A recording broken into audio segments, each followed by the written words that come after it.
Hi అండి, అందరికీ నమస్కారం. మరొక ముఖ్యమైన అంశంతో మీ ముందుకు రావడం జరిగింది. దేశం ముడి చమురు దిగుమతి చేసుకుంటున్న దేశం. ముడి చమురు ఏ దేశం నుంచి దిగుమతి చేసుకుంటుంది, దాని విలువ ఎంత, భారతదేశం ఎలా చెల్లింపులు చేస్తుంది, ఏ దేశాలు మనకు సరఫరా చేస్తున్నాయి, ఎక్కడ నిల్వలు చేస్తున్నాయి అనే అంశం పైన ఇవాళ వీడియోలో వివరించడం జరిగింది. మీరందరూ చూసి మాకు సపోర్ట్ చేస్తారని ఆశిస్తున్నాం. ఎవరైతే మన ఛానల్ కొత్తగా చూస్తున్నారో సబ్స్క్రైబ్ చేయండి. ఈ ఒక విషయాన్ని నలుగురికి షేర్ చేయండి. ఇంకా లేట్ చేయకుండా వీడియోలోకి వెళ్దాం. ప్రపంచ ఆర్థిక వ్యవస్థను నడిపే శక్తుల్లో ఒకటి ముడి చమురు. వాహనాలు నడిపేందుకు, ఫ్యాక్టరీలు పనిచేసేందుకు, తృణమూల ఇంధన అవసరాలన్నింటినీ ముడి చమురు ప్రధాన మూలం. అయితే భారత్ వంటి దేశం స్వదేశంలో చమురు ఉత్పత్తి తక్కువ ఉండడం వలన దాని అవసరాన్ని విదేశాల నుంచి దిగుమతి చేసుకోవాల్సి వస్తుంది. దీంతో ఈ వీడియోలో మనం చమురు దిగుమతుల సరళి, ఖర్చు, చెల్లింపుల విధానాలని ఒకసారి ఈ వీడియోలో క్లుప్తంగా చూద్దాం. ముడి చమురు దిగుమతులు అంటే భారత్ విదేశాల నుంచి ఆయిల్ను కొనుగోలు చేయడం. ఇది ఎందుకు అవసరం?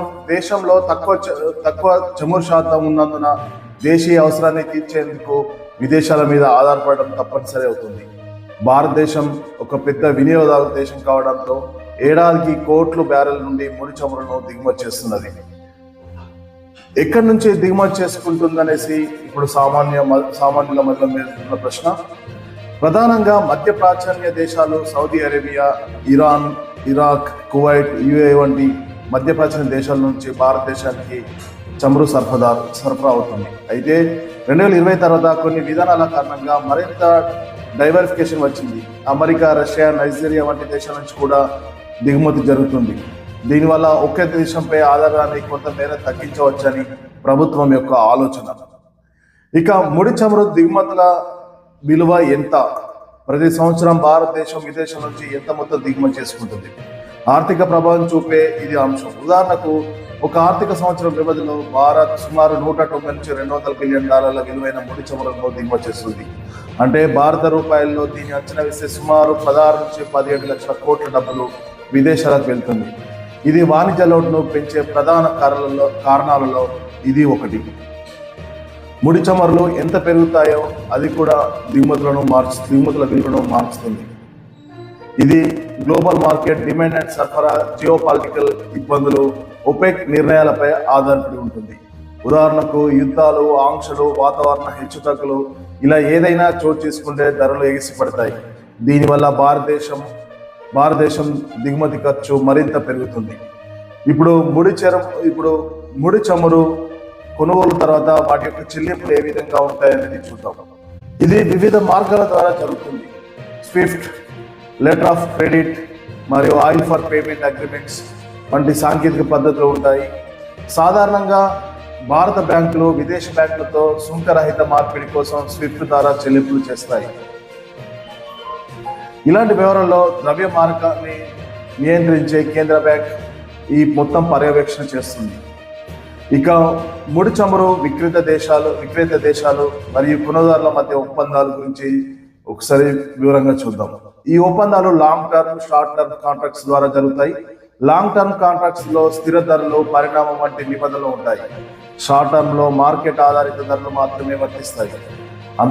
అంతర్జాతీయ మార్కెట్లో వీటన్నింటినీ గ్లోబల్ ఇంధన సంస్థలు బ్యారెల్ ధరల సూచికలు ట్రాక్ చేస్తూ ఉంటాయి.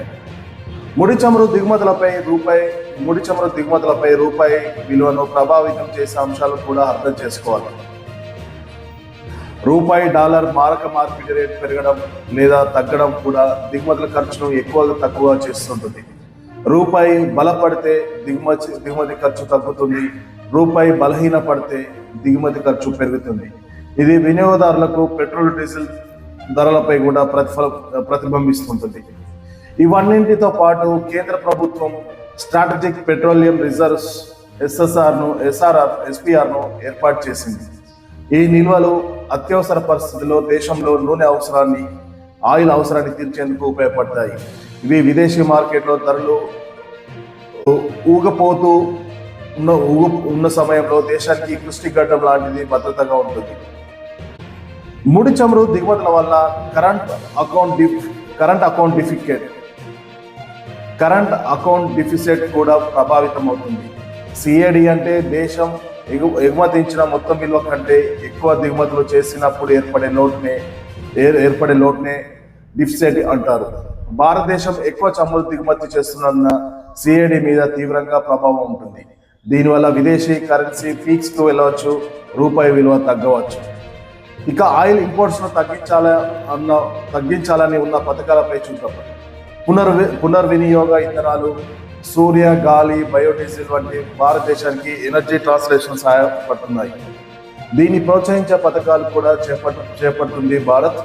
ఇక ఎలక్ట్రికల్ ఈవీ వెహికల్స్ కూడా మార్కెట్లో పెరుగుతుండడంతో దేశంలో పెట్రోల్ డీజిల్ మీద కూడా కొంత భారం తగ్గుతుందని చెప్పవచ్చు.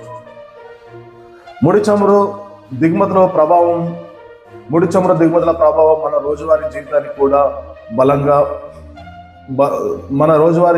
కూడా బలంగా వస్తుంది.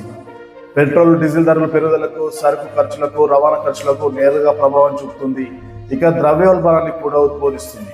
అందుకే ప్రభుత్వం నూనె ధర నియంత్రణ కోసం పలు విధానాలను అనుసరిస్తుంది. మొత్తంగా చూస్తే ముడి చమురు దిగుమతులు ఒక ఆర్థిక సామ్రాజ్యం యొక్క బలహీనతని ఒకేసారి చూపుతున్నాయి. భారతదేశం వంటి దిగుమతి దేశం ఈ అవసరాన్ని తగ్గించడానికి పునర్వినియోగ ఇంధనాలు, స్థానిక ఉత్పత్తికి ప్రోత్సాహకాలు, చెల్లింపు విధానాల్లో పారదర్శక వంటి మార్గాలను అన్వయిస్తుంది. అంతేకాకుండా గ్లోబల్ మార్కెట్ పరిస్థితులను అర్థం చేసుకొని సమయానికి సరైన నిర్ణయాలు తీసుకోవడం కూడా అవసరం. ప్రస్తుతం భారతదేశం కూడా అదే పరిస్థితి చేస్తుంది. ఒకవైపు ఉక్రెయిన్కు రష్యాకు మధ్య యుద్ధం జరుగుతున్న నేపథ్యంలో రష్యా చౌక ధరకే ముడి చమురును ప్రపంచ దేశాలకు సరఫరా చేయడానికి ముందుకు వచ్చింది. దీనిలో భాగంగానే భారత్ పెద్ద ఎత్తున రష్యా నుంచి ముడి చమురును దిగుమతి చేసుకుంటుంది. ఇదే స్ట్రాటజికల్ ఐడియాలజీ అంటారు.